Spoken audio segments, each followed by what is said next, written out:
Bismillahirrahmanirrahim.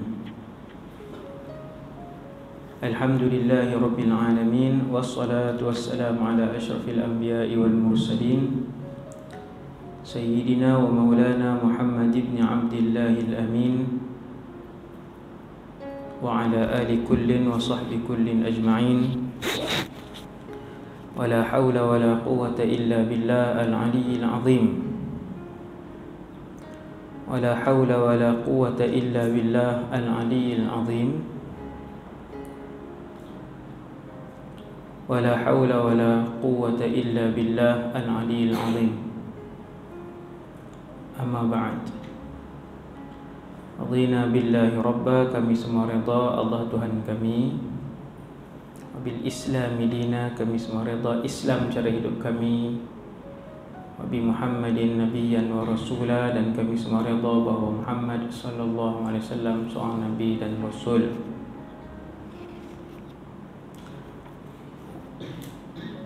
Syukur kepada Allah SWT. Pada malam ni Ustaz ternampak sebuah buku kecil di rumah. Kutayib lah ni. Kutayib, kalau kitab buku besar, buku kecil isim tasghir dia jadi kutayib.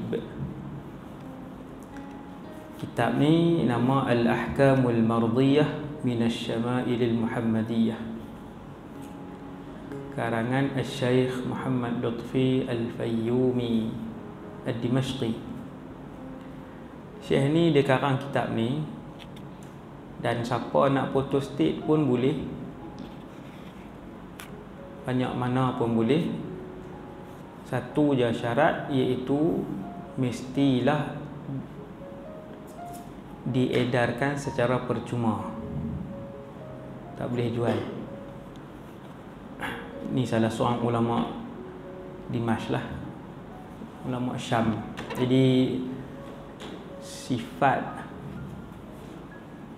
ulama Syam ni, antara sifat dia ialah mengajar tanpa wang. Mengajar tanpa wang, tanpa bayaran, tanpa upah. Boleh tak mengajar Quran ataupun mengajar ilmu agama ada upah? Maksudnya ada gaji, boleh tak? Boleh, harus. Tetapi lebih warak ialah tidak mengambil bayaran ataupun upah. Para ulama bahas, siapa yang ambil upah ataupun gaji harus tak berdosa, tapi pahala akhirat tak ada, sebab dia dah ambil dah balasan dunia. Dengan sebab itu, siapa pergi mengaji di Syria, tempat lain Ustaz tak tahu, dia punya pondok dan universiti dia tak ada yuran. Pondok dengan universiti dia tak ada yuran, kecuali Universiti Damascus yang tu bawah kerajaan. Hak lain tak ada yuran. Kemudian di Dimashq tu Damascus lah, Damascus Inggris, bahasa Inggris. Di Dimashq ataupun bahasa Melayu dia Damsyik. Bilangan masjid dia lebih daripada 1000 buah masjid di Dimashq sahaja. Setiap malam ada kuliah, ada pengajian kitab, bukan ceramah umum Isra' Mi'raj, ceramah awal Muharram, bukan ceramah, kitab. Dan semua pengajian itu tidak berbayar. Maksudnya satgi habis ceramah, AJK tak main salam bagi sampul. Bukan sampul raya, sampul hak ustaz duk dapat selalulah, hak ustaz Wadi duk dapat selalu. Pergi ceramah orang bagi salam, orang bagi duit. Subhanallah. Ustaz beritahu benda tu. Pengarang kitab ni dia karang kitab ni 100, lebih kurang ada 107 syama'il. Syama'il ni ciri-ciri kehidupan Rasulullah. dari segi ibadat ataupun dari segi fizikal, rupa paras. Syama'il ada 107. Ulama ni dia kata siapa nak photostat, nak edarkan banyak mana pun boleh, dengan syarat tidak boleh dijual. Cuba fikir, tak boleh dijual. Lepas tu yang kita di Malaysia buku agama ni, mana ada orang karang tak jual buku agama, bagi saja. Kan? Mana ada orang karang buku, bagi saja. Payahlah nak cari. Ya, subhanallah. Sunnah-sunnah ni yang kita nak hidupkan balik. Ulama yang generasi dan cara berfikir macam ni yang kita nak hidupkan. Semoga apa yang kita niatkan dimudahkan oleh Allah SWT, dirahmati oleh Allah SWT. Kata Syekh Lutfi Al-Fayyumi, ba'du ma tayassara min asy-syama'il asy-syarifah. Dia kata, aku letakkan dalam buku ni sebahagian kecil saja. 107 tu sebahagian kecil. Cara kehidupan Rasulullah yang boleh kita tiru, ataupun cara melakukan ibadat yang boleh kita tiru. Nombor 1 yang paling utama sekali, kana sallallahu alaihi wasallam idza amila amalan athbatahu wa kana amaluhu dimah. Dan adalah Rasulullah sallallahu alaihi wasallam, apabila Nabi buat satu amalan, Nabi akan tetap dengan amalan itu. Dan bahawasanya amalan ibadat Rasulullah dimatan. Dimah ni berterusan. Dimah ni berterusan ataupun istiqamah. Dalam dunia ni manusia ramai. Hari ni ada 7 bilion. Hari ni ada 7 bilion. Yang Islam dekat-dekat 2 bilion. Yang tu yang hidup tahun 2020, 7 bilion.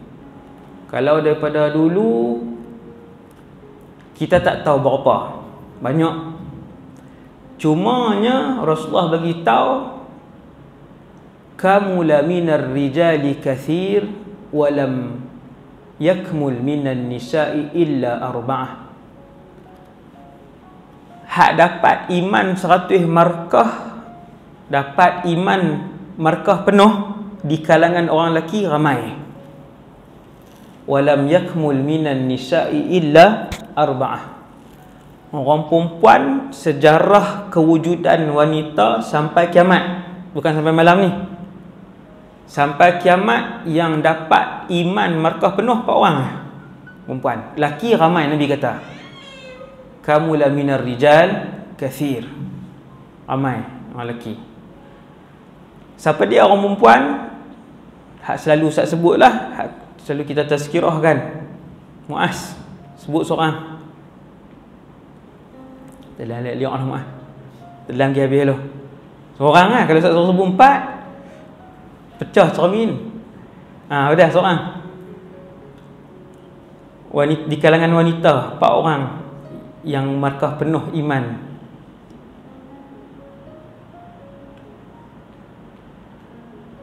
Aqil, Aisyah, salah. Ammar, Maryam, betul. Mustafa, Asia. Mustafa dia mesti boleh jawab perhabis sebab dia rajin baca. Siapa? Maryam, Asia. Tak tahu juga, lupa dah. Siapa dia? Abang ni. Ni abang, kita tanya abang. Abang Hafiz. Khadijah. Bukan Khadijah, Khadijah. Khadijah tu bintu Khuwailid. Dia bila ustaz tu sebut Khadijah, kita tahu dah dia punya penguasaan ilmu dia. Kan? Khadijah, Asia bintu Muzahim, Fatimah bintu Muhammad. Yang keempat Maryam bintu Imran. 4 orang dapat markah penuh di kalangan perempuan. Keempat-empat ini adalah ketua wanita dalam syurga. Yang laki-laki ramai. Berapa orang Nabi?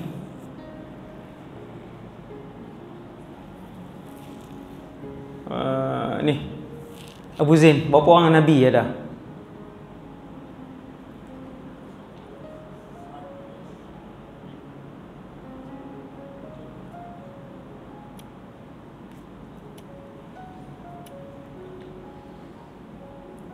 Seratus.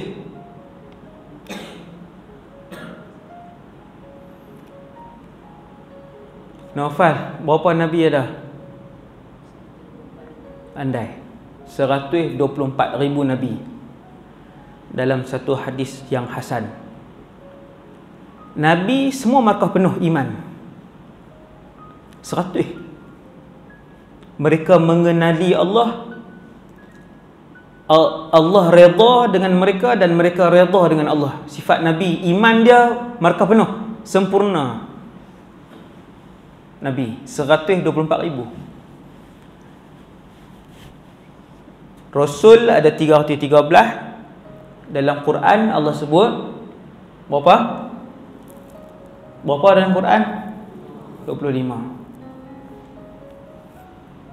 Quran ada 114 surah, 30 juzuk tu. Allah hanya sebut nama 25 Rasul dalam Quran. Subhanallah. Markah penuh. Macam mana ibadat mereka?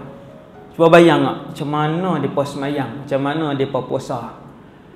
Semua Rasul start daripada Nabi Adam dulu ni sampai kiamat ada semayang. Semua Rasul ada puasa. Semua Rasul ada haji. Semua Rasul ada sedekah. Semua Rasul haram riba. Semua Rasul haram zina. Semua Rasul nampak? Cuma semayang tak sama antara satu dengan lain Rasul. Tapi ada solat, ada rokok, ada sujud, ada puasa. Di antara 124,000 ni yang paling banyak ibadat namanya Muhammad sallallahu alaihi wasallam. Nabi semayang. Tarawih Nabi berapa ratus rakaat? 8. Bukan 800, 8 rakaat. Tak banyak Ustaz. Nabi 8, tapi pukul 12 tak habis lagi. Semayang Nabi, semayang sunat kan? Semayang sunat. Ibadat paling banyak Nabi Muhammad sallallahu alaihi wasallam. Kita ambil contoh sedekah. Saya Ustaz sebut sedekah ya. 8.40 insya Allah. Ni kan masuk tak masuk tajuk ni. Mau mukadimah. Tuan-tuan, tuan-tuan pula. Para pelajar ada tak tuan-tuan belakang? Hak berjanggut bermisai tuan-tuan. Ni tak ada misai, tak janggut bagi. Okey. Kita nak bayang ni 124,000 Nabi yang paling banyak ibadat Muhammad sallallahu alaihi wasallam. Seronok kalau dengar cerita ibadat Nabi, mesti seronok. Ya. Tengok sedekah Nabi. Ustaz sebut sedekah, tak sebut semayang ni. Bila orang pergi rumah Nabi, pendek cerita, rumah isteri pertama,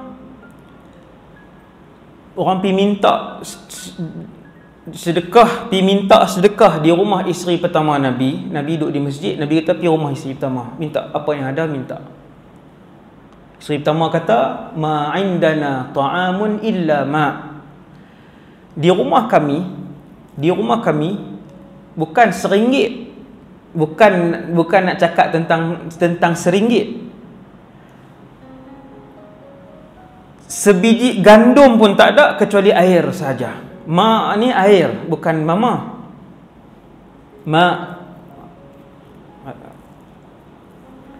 Ma indana ta'amun illa ma, kata isteri pertama. Orang tu mai ke Nabi, ya Rasulullah, rumah isteri pertama tak ada apa, ada yang kosong lah. Rumah kita ada tak hari ni di Malaysia, di rumah ada yang kosong ah? Ish, tak ada ah, pelik sangat. Rumah Rasulullah ada yang kosong. Nabi kata pergi rumah isteri kedua. Rumah isteri kedua jawapan yang sama, 3, 4, 5, 6 jawapan yang sama. Kata Sayyidatuna Aisyah, sehingga Nabi wafat tidak pernah ada makanan di rumah kami berturut-turut selama 3 hari. Daripada kami mula kahwin dengan Rasulullah sampai kami wafat. Tak ada apa rumah Nabi. Miskin ke? Jawapan dia, Nabi seorang bilioner. Nabi bilioner. Nabi bukan seorang yang miskin. Kata Abdullah bin Mubarak ni seorang mujtahid. Nabi sangatlah kaya, tetapi bila Nabi dapat satu kekayaan pada waktu pagi, kekayaan itu tidak kekal pada waktu tengah hari. Habis. Ini nak cerita ibadat Nabi SAW dari segi sedekah. Tak ada orang boleh buat. Habis terus di rumah tinggal ayak. Sayyidatuna Aisyah pada waktu yang lain pernah bersedekah pada orang yang mai 2 biji kurma. Hak tu je ada di rumah. Satu dekat mak, 1 biji lagi dekat hak anak tu. Hak tu je ada. Jadi satu orang jutawan, bilioner yang nama Muhammad SAW. Tetapi kalau Nabi dapat harta pada waktu tengah hari, petang habis. Takkan jumpa dah harta tu pada waktu petang. Habis semayang asar, Nabi bagi salam. Selalu Nabi wirid. Macam mana wirid tu cerita lain, tajuk ceramah lain pula. Kan? Tu abang nak kelih dengan Wahabi pula, kan? Wahabi habis terus mangkit pi. Tak wirid pula dah. Kan? Punya tak mau wirid kuat sampai tak wirid. Rugi tu, rugi terus. Jadi bila Nabi habis sembahyang, Nabi bangun, Nabi terus langkah para sahabat keluar. Sahabat semua tengok. Bila Nabi masuk dalam rumah, Nabi duduk lama, Nabi pun keluar. Sahabat pun tanya, "Ya Rasulullah, tak pernah pun buat macam ni?" Maka Nabi pun bagi tahu, "Aku teringat di rumah salah seorang isteri aku ada sebentuk cincin emas. Hak tu je ada. Maka aku pun keluar dan cari cincin emas tu. Tadi aku dah jumpa dan aku telah pun sedekah fi sabilillah." Hak tu satu contoh bagaimana kekayaan Rasulullah yang begitu banyak. Hak lain banyak lagi lah cerita harta Nabi yang disedekahkan ratus-ratus juta dalam satu masa.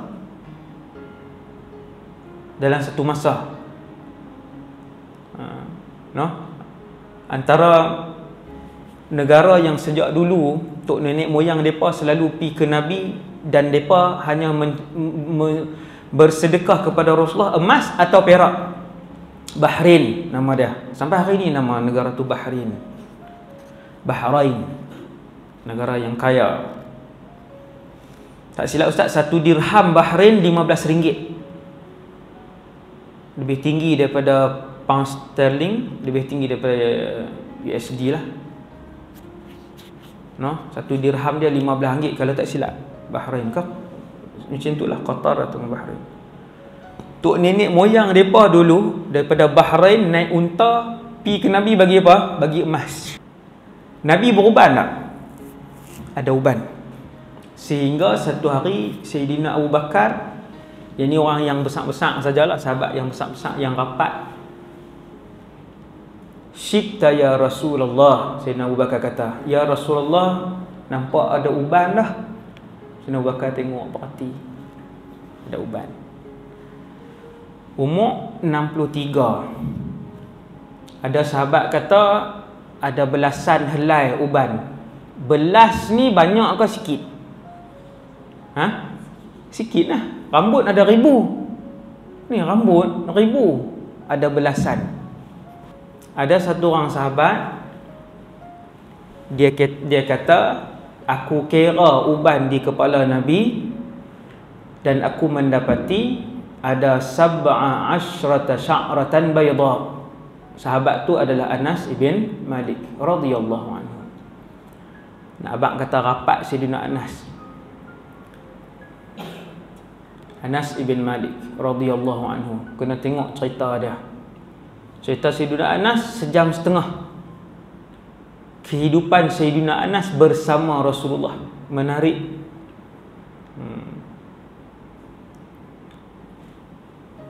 Sayyidina Anas kata, aku kira uban di kepala Nabi ada 17 helai sampai Nabi wafat. Tak banyak. Maksudnya Nabi kekal tampan sampai akhir hayat. Dada dan perut Nabi sama. Kita sama tak? Kita tak sama. Naik macam ni, lepas tu tengah ni jadi bukit. Abang Ji ada tak? Ada. Subhanallah. Bezanya kita dengan Nabi. Ustaz pun sama, ustaz ada bukit tak? Rasulullah six pack sampai ni. Umur 63. Rambut Nabi hitam. Quraisy ketika tu memang tak beruban, termasuk Rasulullah. Sebab mereka meminyakkan rambut dengan minyak zaitun. Ataupun orang lain beruban, Rasulullah saja yang tidak beruban. Itu huraian hadis tu. Jadi Nabi pun jawab, syayyabatni hudun wa akhawatuha. Hadis sahih. Telah membuatkan aku beruban kandungan surah Hud dan adik-beradiknya. Dia. Jadi sahabat tak tanya, dia reti. Bila Nabi sebut tu dia faham. Kandungan surah Hud yang membuatkan Nabi beruban iaitulah ayat fastaqim kama umirta. Ada dua dalam Quran, tak? Fastaqim kama umirt ada dua kali. Satu dalam surah Hud. Manusia yang paling pakar tentang tafsir Quran selepas Rasulullah iaitulah Abdullah bin Abbas. Abdullah bin Abbas kata, daripada 6,000 lebih ayat Quran, ayat yang paling berat, asqalul ayati fil Quran fastaqim kama umirt. Ayat yang paling berat turun kepada Nabi di dalam Quran sampai beruban Nabi. Daripada hitam sampai beruban. Nabi punya fikir. Siang malam Nabi duduk fikir. Iaitu bila turun ayat Allah arah, wahai Muhammad, fastaqim. Kamu mesti istiqamah. Kamu tak boleh tinggal semayang. Kamu tak boleh tinggal mayang malam. Tak boleh tinggal puasa sunat. Tak boleh tinggal sedekah sunat. Tak boleh tinggal baca Quran. Tak boleh tinggal zikir. Tak boleh tinggal. Senaraikan ratusan ibadat, Nabi tak boleh tinggal semua ibadat tu. Nabi fikir lama.